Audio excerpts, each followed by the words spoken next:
이비인후과 전문의가 들려주는 귀코목 이야기, 귀코목 TV의 진행을 맡게 된 가톨릭의대 이비인후과 전은주 교수입니다. 안녕하세요. 보조 진행을 맡게 된 인하대병원 이비인후과 김규성 교수입니다.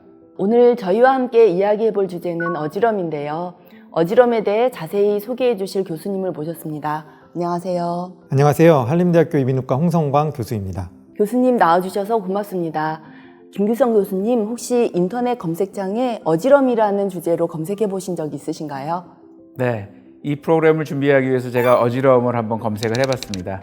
그랬더니 아주 다양한 원인과 다양한 질환에 대한 소개가 있는 것을 알 수 있었습니다.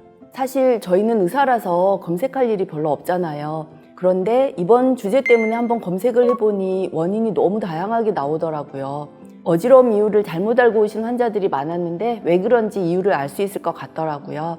그래서 이번 시간에는 어지럼의 다양한 원인과 치료에 대해서 정리해 보도록 하겠습니다. 그럼 바로 어지럼에 관한 이야기를 시작하겠습니다. 어지럼은 매년 10명 중 2~3명이 경험할 정도로 흔한 증상인데요. 어지럽다는 건 병이 아니고 다양한 질환 때문에 발생하는 증상이죠. 그래서 이 어지럼을 한 가지 원인으로는 설명할 수는 없어요. 그렇죠, 김규성 교수님? 예, 맞습니다.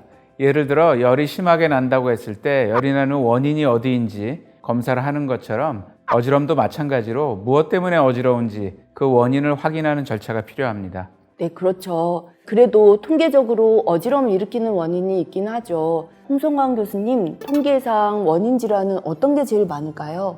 네, 60% 정도는 귀의 문제로 발생한다고 보고요. 10% 정도는 뇌경색, 그리고 중추신경계 질환으로, 그리고 나머지는 심장이나 혈관, 그리고 기타 스트레스나 심리적인 우울 등에 의해서도 발생할 수가 있습니다. 하지만 이건 단순히 증상이 있는 분들을 모두 통틀어서 설명하는 것이고요. 세부적으로 연령이나 또 성별에 따라 주된 원인이 달라질 수 있습니다. 네, 문헌보고에 의하면 어지러움은 3세쯤에서도 나타날 수 있다는 조사 결과가 있는데요. 아이가 무슨 어지럼이 하는 생각이 들 수도 있겠죠. 하지만 그만큼 어지럼이 나이를 가리지 않는 증상이라고 이해하시면 되겠습니다.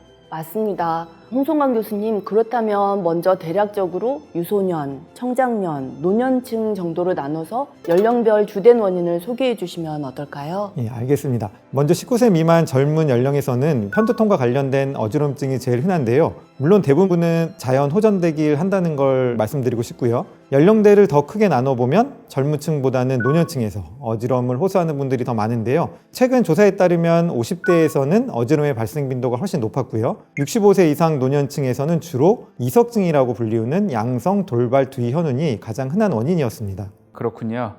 그런데 노년층은 이석증 말고도 뇌경색 같은 중추신경 문제로 인한 어지럼도 있죠.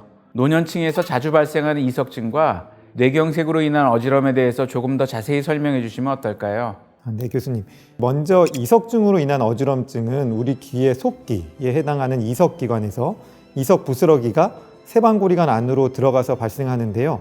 보통은 주로 아침에 일어나는 도중에, 그리고 저녁에 자려고 누울 때, 또는 잠자리에서 돌아눕는 와중에 갑자기 빙빙 도는 어지럼증이 발생한 분이라면 이 병을 의심할 수 있습니다. 아까 65세 이상에서 어지럼의 가장 흔한 원인이라고 이제 말씀을 드린 바 있는데, 모든 연령을 통틀어서 병원에 오는 어지럼 환자의 가장 많은 원인이 이석증이기도 합니다. 그리고 65세 이상 연령대는 고혈압이나 당뇨 등의 혈관성 위험인자를 가지신 분이 많은데요. 어지럼이 두통과 동반되어 나타나고 2~3일이 지나도 어지럼증이 낫지 않는다. 그렇다면 뇌경색 등의 중추신경계 문제로 인한 어지럼증일 가능성도 생각을 해봐야 됩니다. 네, 구독자분들은 아마도 노년층 어지럼이 압도적으로 많은 것 같다, 이렇게 이해를 하셨을 것 같은데요. 그런데 이런 이유가 분명 있겠죠, 홍 교수님? 네, 교수님. 노년층에서 어지럼증이 자주 발생하는 이유가 있는데요. 첫 번째 이유는 노화 때문입니다. 우리 몸이 균형을 유지하는 데 가장 중요한 기능을 하는 속기의 세방고리관, 이석기관, 그리고 소뇌의 기능이 나이가 들면서 점차 저하되는 것이죠. 나이가 들면서 평형기관 안에 유모세포라는 감각세포수가 줄어들고 이석기관의 퇴행성 변화가 일어나면서 평형기능이 약해져서 어지럼증이 자주 발생하게 됩니다. 또한 시력저하, 말초신경성 질환, 심혈관계 질환, 운동반사 저하, 척추질환, 근골격계 악화 같은 신체기능 저하도 노년층 어지럼증의 원인이 될 수 있습니다. 또 노년층에서는 만성질환, 우울증, 불면증, 전립선 질환 등의 질병 때문에 약을 많이 복용하시는데 이런 약물의 상당수가 약물 부작용 자체만으로도 어지럼증을 일으킬 수 있습니다. 이렇게 노년층일수록 다양한 기저질환이 있는 경우가 많기 때문에 어지럼을 대수롭지 않게 넘기면 안 되겠습니다. 그런데 교수님께서 맨 처음에 어지럼이 성별에 따라서도 차이가 있다고 말씀하셨는데요. 아무래도 여성 쪽이 어지럼의 빈도가 더 높죠? 네, 맞습니다, 교수님. 성별로 보면 정말 신기하게도 남성보다 여성이 어지럼증으로 고생하는 경우가 더 많습니다. 이석증이나 청각 저하와 관련되어 나타나는 메니에르병 모두 여성이 더 흔하게 나타나고 특히 두통과 관련되어 발생하는 어지럼증의 80%는 여성으로 알려져 있습니다. 그렇군요. 그렇다면 이제 이런 어지럼 환자가 병원에 왔을 때 의사들은 어떻게 병의 원인을 파악하는지 검사 방법에 대해서도 소개해드리면 좋겠는데요.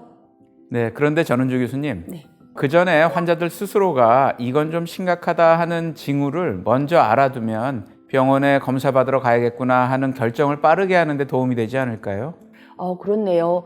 홍성광 교수님, 병원에 얼른 와야 하는 어지럼에 대해 먼저 소개해 주시면 좋겠습니다. 네, 교수님. 그 어지러운 증상이 이제 만약에 하루 이틀 시간에 따라서 점점 더 이제 심해진다든지, 이전에 없던 두통이 갑자기 어지러움 증상과 동반되어 생긴다든지, 어지러운 증상과 함께 청각이 저하된다든지, 현재 어지럼증을 심하게 느끼는 건 아니더라도 갑자기 중심을 잡기가 힘들고 걸을 때 비틀거리거나 혼자서 걷거나 서 있기 힘든 경우, 이런 경우에는 병원에 바로 오시는 게 좋습니다. 다만 근본 원인은 검사를 해봐야 아는 것이기 때문에 속단하고 미리부터 무서워하실 필요는 없을 것 같습니다. 동감입니다. 너무 미리부터 겁먹고 오실 필요는 없는 것 같습니다. 그럼 이제 어지럼으로 병원에 오는 경우에 어떤 검사를 하게 되는지 소개해 주시죠.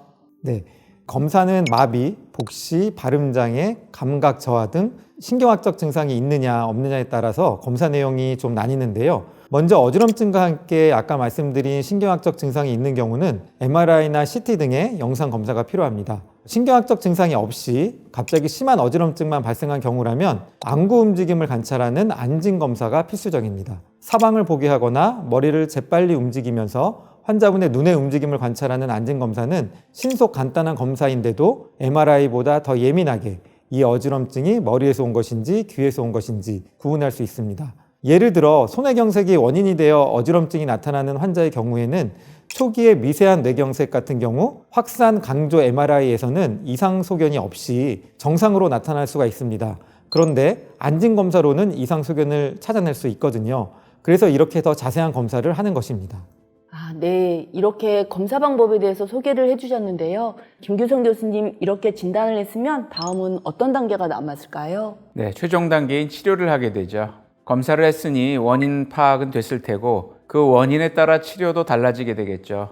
홍성광 교수님, 원인 질환에 따라 치료가 어떻게 달라지는지 말씀해 주시죠. 네, 교수님. 말씀하셨듯이 원인에 따라 치료 계획을 잡는데요. 만약 이석증이 원인이라면 이석 치환술이라고 하는 걸 하게 됩니다. 탈락된 이석을 원래의 자리로 이동시키는 일종의 물리치료라고 생각하시면 되겠고요. 또 한쪽 혹은 양쪽의 평형기능 저하에 의한 어지럼증이라면 초기의 급성기가 어느 정도 지난 뒤에는 보상과 적응을 촉진시키는 전정재활치료를 시행합니다. 전정재활치료라는 것은 간단히 말씀드리면 머리와 눈을 특정 방식으로 움직이거나 다양한 조건에서 자세 잡기나 보행 연습을 시켜서 증상을 호전시키는 것인데요. 치료 효과가 입증된 방법이기 때문에 기대 예후가 좋습니다. 또 만약 메니에르병이나 전정 편두통에 의한 어지럼증이라면 식생활요법과 약물 치료를 이용해서 치료를 하게 됩니다. 홍성광 교수님, 어린이나 청소년은 또 치료 방법이 다르겠죠? 네, 교수님. 맞습니다. 사실 어린이나 청소년의 경우에는 대부분 예후가 좋기 때문에 보호자와 환자를 안심시키는 게 우선이고요. 어지럼증이 발생하는 요인에 대해서 파악하는 인지행동 치료를 하거나 혹은 상황에 따라 단기간 약을 처방하는 경우도 있습니다. 그런데 일부에서는 진료를 통해서 평형기능이나 청각의 문제를 발견하고 CT나 MRI에서 뇌의 기형 등의 뚜렷한 원인 질환을 찾아내기도 하기 때문에 세심한 병력 청취와 기를 포함한 신체 검사를 하기도 합니다. 네, 이렇게 어지럼에 대한 원인과 진단, 그리고 치료 방법까지 살펴봤는데요. 어지럼은 60대 이상의 어르신 2명 중 1명일 정도로 다른 어떤 만성질환보다 흔한 증상이므로 원인을 잘 파악하고 치료하는 게 중요할 텐데요.